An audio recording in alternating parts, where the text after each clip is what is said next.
It's 2:47 a.m., October 1956. The most famous palace in the world is dead silent except for the echo of slamming doors that just woke half of London. Prince Philip. Yeah, the Prince Philip has just done something that could destroy the monarchy forever. But here's where it gets insane.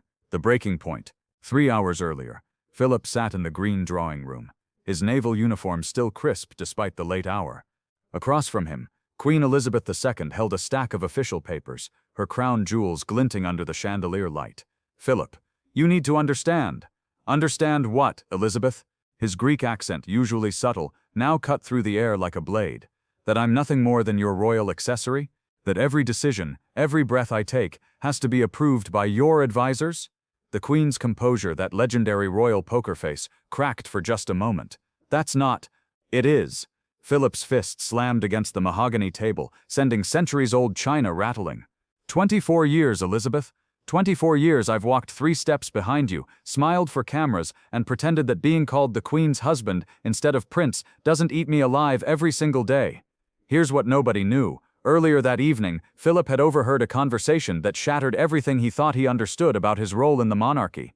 The conversation that changed everything. Lord Mountbatten, Philip's own uncle and mentor, was speaking with the Queen's private secretary in the corridor outside the throne room. "The prince consort situation is becoming problematic," Mountbatten had whispered. "Philip's naval career, his independent thinking, it's making the establishment nervous. Perhaps it's time he fully embraced his role as, well, as second fiddle." Philip had frozen behind the ornate pillar, his blood turning to ice. "The Queen agrees. Her Majesty understands that the crown comes first. Always. Even before her husband's pride." Those words, second fiddle, hit Philip like a torpedo to his flagship. This was his own uncle, the man who'd raised him, casually discussing his irrelevance. But wait, it gets worse. The ultimate humiliation. Back in the drawing room, Elizabeth's voice was steady, but her hands trembled slightly as she held the papers. "Philip, I've been trying to find a way to tell you this, but the Privy Council has made a decision about your military commission. Let me guess." Philip's voice was dangerously quiet now. "They're taking away my naval career completely?" The silence stretched between them like a chasm. "You'll retain your honorary titles, of course, but active duty. Philip, you must understand, your primary responsibility is to the crown, to me." That's when Philip did something that would be whispered about in royal circles for decades. He laughed. Not a pleasant laugh, a broken, bitter sound that seemed to come from somewhere deep and wounded. "To you? Or to the institution that swallowed you whole, Elizabeth? Because I'm starting to think there's a difference." The man behind the crown. Here's what people don't realize about Prince Philip. Before marrying Elizabeth, he was Lieutenant Philip Mountbatten of the Royal Navy, a decorated war hero who'd fought in the Battle of Cape Matapan, who'd served on destroyers in the Mediterranean, who'd earned his place through merit, not birthright. He'd given up his Greek and Danish royal titles, converted religions, and even changed his surname, all for love. But now, standing in that gilded room, he wondered if he'd traded his identity for a prison sentence. "Do you remember what you promised me, Elizabeth?" His voice cracked slightly. "Before the coronation, you said we'd face everything together, as equals." The Queen's mask slipped completely then. For a moment she wasn't the sovereign ruler of the British Empire, she was just a 30-year-old woman watching her marriage crumble in real time. "Philip, please. You know I never wanted the throne this young. Daddy's death changed everything. I'm doing the best I can to balance." Philip stood abruptly, his chair scraping against marble. "There's no balance, Elizabeth. There's the crown, and there's everything else, including me." The storm. What happened next shocked even the palace staff who'd witnessed decades of royal drama. Philip walked to the window overlooking the palace gardens and spoke without turning around. "I've received an offer, an opportunity to captain a naval expedition, 6 months at sea, leading my own crew, making my own decisions." Elizabeth's sharp intake of breath was audible. "Philip, you can't be serious. I've never been more serious about anything in my life." He turned to face her, and for the first time in years, she saw not the dutiful prince consort, but the fierce naval officer she'd fallen in love with. "I'm suffocating, Elizabeth. Every protocol, every your royal highness, every moment I have to pretend that I'm content being your shadow, it's killing who I am." The Queen stood, her bearing automatically shifting into sovereign mode. "Your duty." "My duty," Philip interrupted, "was supposed to be to support you as your husband. But somewhere along the way, it became about disappearing completely. The point of no return." The argument that followed would later be described by a trembling footman as the night the palace shook. Voices were raised, something that simply didn't happen in royal residences. Doors slammed, And for one terrifying moment, it seemed like the monarchy itself might crack. "If you leave," Elizabeth's voice was barely above a whisper, but it carried the weight of centuries. "You're not just leaving me. You're abandoning the crown, the Commonwealth, everything we've built together." Philip stopped at the door, his hand on the golden handle.